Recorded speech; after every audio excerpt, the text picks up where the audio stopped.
A few years ago, when my two sons, Casey and Camden, at the time who were 3 and 18 months, were playing, they were playing on the arm of the couch playing peekaboo. And Casey would jump up at his little brother, Camden, and Camden would lean over the arm, and they were just giggling and having a great time.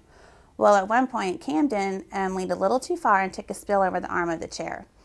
The next day, we noticed a little bump on the back of his head, and we just thought it was from him falling.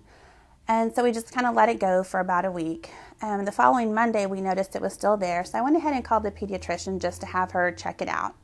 So Camden and I ran to the pediatrician office just thinking, look at this bump on the head. It can't be anything big. She took a look at it and said, yes, it's definitely an infection. It's not from him falling, but nothing too serious, I can't imagine. So let's just go ahead and do some blood work and see what we're looking at. So we took Camden to the lab, did some blood work. And 3 hours later, we get the phone call with his doctor telling us that he had leukemia. And his blood cell count was so high, it had spread so much through his body and was just so infected that she said, you need to get to the hospital and we need to start treatment immediately. So at the time, like I said, your life changes completely at that moment. You drop everything. We took Camden to the hospital, Children's Hospital here in Oklahoma City. Had blood work done, a spinal tap done, and they confirmed, yes, he had leukemia, and it was very advanced.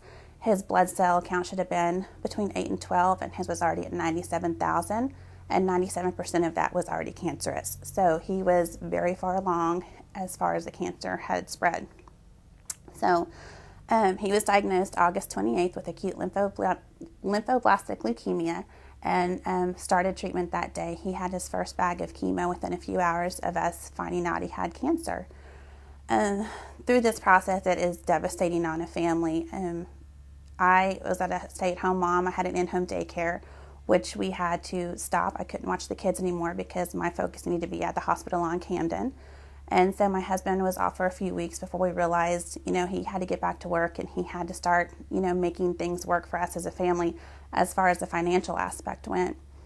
Our other son, Casey, who was used to being at home with me, he kind of got tossed around from family member to family member and neighbor to neighbor, just helping us out while I was at the hospital the majority of the time with Camden. His first protocol, he didn't respond to it at all. So we started a second protocol, and it did knock his counts in half.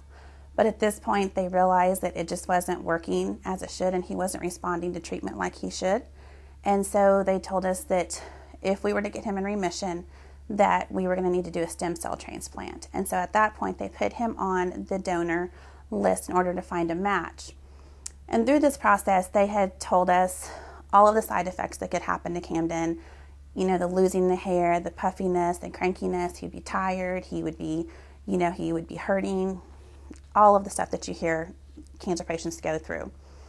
Well, at one point, there was a day I remember waking up and Camden, for the first time, was just laying in his bed, really lifeless, horrible color. And I just remember looking at him thinking, this is what they're talking about. This is the way it's going to be for a while. And you see your son laying there helpless. As a mom, you realize for the first time there's nothing you can do to fix it. You can't put a Band-Aid on it. You can't make it better. I couldn't take this away from him.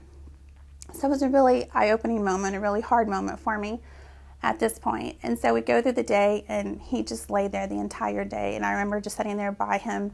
He didn't want me to hold him. He didn't want me to touch him. He just laid there. About 4 o'clock that afternoon, a nurse brought in a bag of blood. And she said, he needs a transfusion.